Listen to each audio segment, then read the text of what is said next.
This is Michigan tight end Colston Loveland.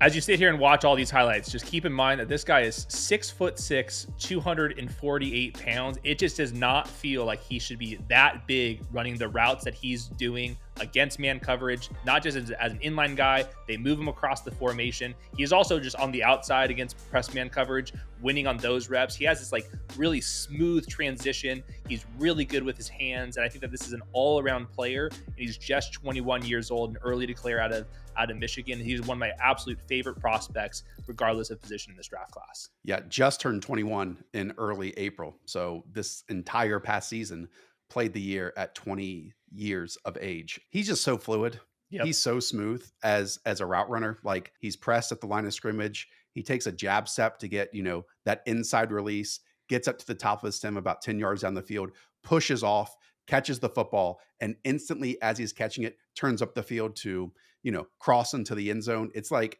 wide receiver fluidity in just a massive man size. And then in like a gotta have it situation on 3rd and 10 against Michigan State, their rival, you have to get into the middle of the field by arm over top of a defensive back sitting on that area.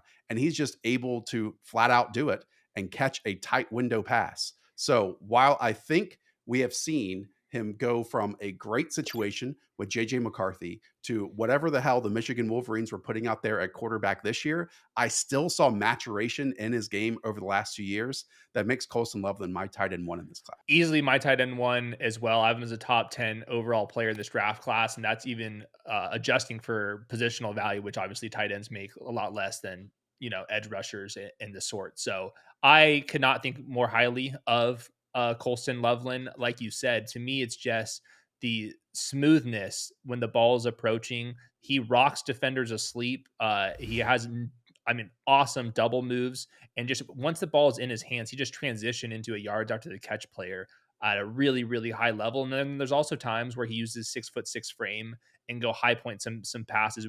I saw that a little bit more with JJ McCarthy than I did this last season, but he definitely is able to do that. And in the meantime, he's also like a totally fine run blocker, can be a wide tight end. I see him like get kind of labeled as this like finesse guy. Like, you don't play Michigan tight end and not go down there and block. And I think all that stuff's just going to get better and better because he's like 3 years younger than someone like Tyler Warren. He was dealing with a little bit of a shoulder injury on top of that. I think that he has the size to even get better as a run blocker moving forward. But in the meantime, I think one of the best route runners I can remember at the tight end position. And he has like very, very legitimate size, a lot better than like a lot of these guys that catch a lot of passes. Yeah, simply put, he is too fluid and too smooth for linebackers. And then corners and safeties, he can be also that, but definitely too big for them and can outmuscle. And that's a great combination that you want to have. Now, I do feel like there are some cons, some negatives that people bring up, and namely like his production profile. So with JJ McCarthy in 2023, he caught 45 passes, 649 yards, and 4 scores. And then this past year, just 56 catches, 582 yards, and 5 touchdowns in his final season. I will bring up that is a massive market share of what the Michigan Wolverines could even contribute on offense this year, specifically in the passing game. I mean, his catches made up 30% of the team's total, and his yards 35% of the team's total. They had no ability to throw the football this year. And so while those seem small, just in raw stats, when we're looking at other tight ends across college football and Harold Fannin and Tyler Warren, they were pretty massive and impactful for even how far that Michigan got this year. And let me add that was even with an injured AC joint in week 3 that he played through all season long, and then got a checkup, I believe in December or January, and then had to have surgery on it in January 29th. So he played with a bum shoulder all season. And I know every quarterback misses their target, but there was definitely many intermediate, and I'll even say downfield shots that Colston Loveland just could not haul in because the quarterback missed him. I think that's one of the special parts about Colston Loveland's game is a lot of these tight ends are like so good, like within 10 yards of the line of scrimmage. Like, I think Colston Loveland can run post routes, vertical routes, corner routes. He can run the whole thing, big crossing routes. And I thought that his speed was actually really impressive once he got going. And I think that his just suddenness underneath makes him a great in breaker, out breaker, and I don't think there's a route that he would not be able to be very good at. And I think the other big difference is Michigan wasn't like throwing him just a bunch of like nonsense stuff to, like, inflate his production. Like a large majority of his production was like the stuff to me that absolutely translates that I'm trying to find in these tight ends. And a lot of these guys, you have to kind of like maybe project that they can do that in the league. I just watched Colston Loveland do it every single week, even in that really bad offense. Yeah, to me, the number one calling card that he has is making good on the leverage advantage that he is given, either where he's lined up, slot snaps, inline tight end snaps, even out wide he was. And then also when there was a trail technique corner or defensive back on him, he had like the spatial awareness or Yep. just total awareness to step upfield or out of his straight line to force even more space for his quarterback to throw the football to. And that's just not something that you get with many tight ends entering the NFL. And that's definitely not something that you get with tight ends that played their final season at 20 years of age. And I would argue he looked like an actual wide receiver versus, Fresno State. Oh my, Crossers yes. upfield, takes a low hit versus another incoming safety versus Texas. Like there's just big catches that he had all the time.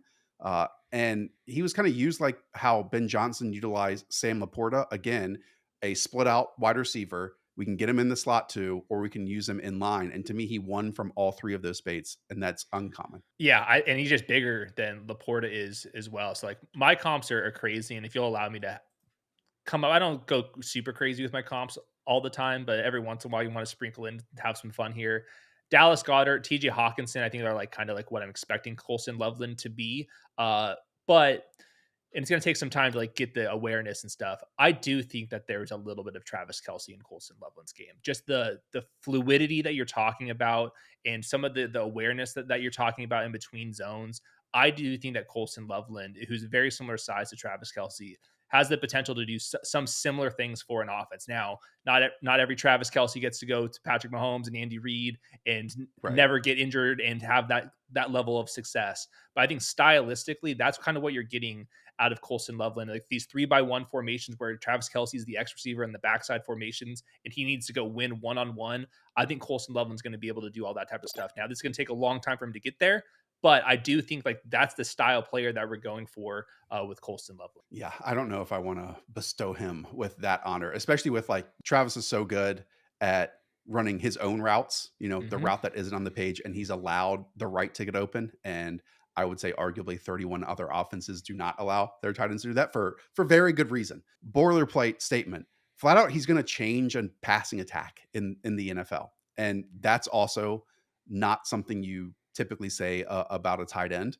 I will say though that again, if we compare him to last year's phenom and Brock Bowers, they're very different. And Brock Bowers had what 30 screen targets his final year, even more in years before that.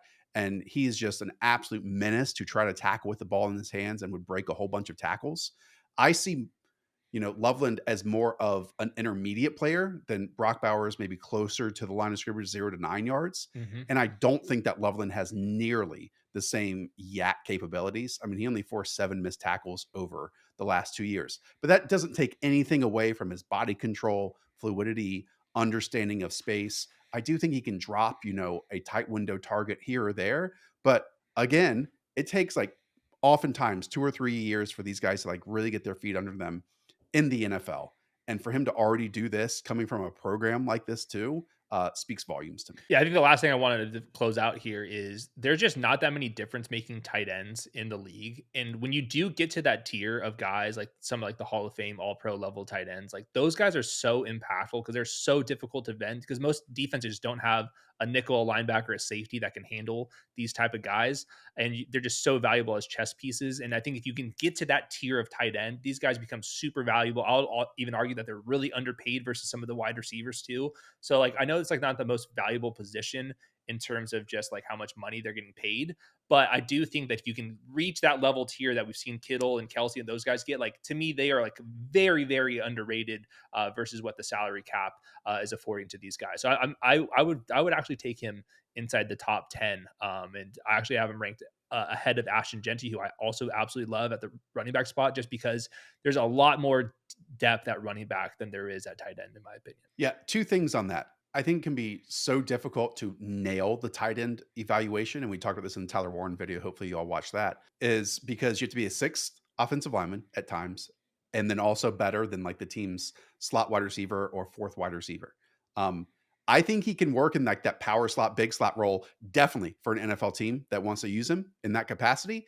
But he also gives you the size and the willingness, I think, as a blocker. Now, that doesn't make him a pristine extra tackle on the field. Like he definitely falls off blocks. He definitely can get thrown, I thought, to the side too. But you can say that with a whole bunch of guys entering the NFL.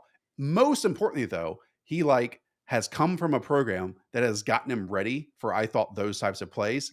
Even if his hand's not in the dirt at all times, they have asked him, to try to reach these techniques on the interior a gap or two down or get to the second level and seal off a lane. And so he has a bunch of experience with that. Again, there's going to be plenty of negative blocks out there. And I made a compilation for Weaves. There's also plenty of positive blocks too. And I just think because it's like the Tyler Warren versus Colston Loveland, and we see like this dog that Tyler Warren is in terms of the mindset that he brings, that's almost overlooking that I think Colston Loveland is like equally good as a blocker at this very Yes. instant. That might change, but I think right now I would give them the same grade as pure blockers.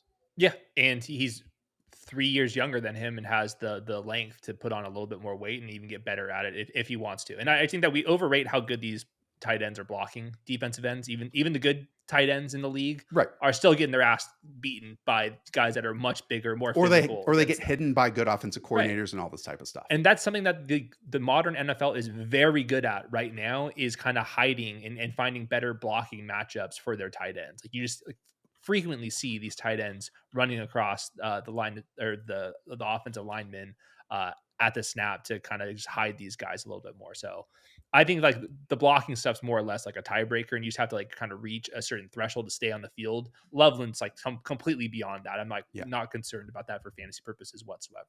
And just a quick correction, so the comments don't come after you. Just a 2-year difference between these guys, not 3. I will add, I would have loved an athletic profile too with Colston Loveland. Like that's something that to me, the best of the best tight ends have. It's just it wasn't going to be possible with the surgery that he has, obviously. But the best tight ends out there making Pro Bowls, obviously 1,000 yards, blah blah blah.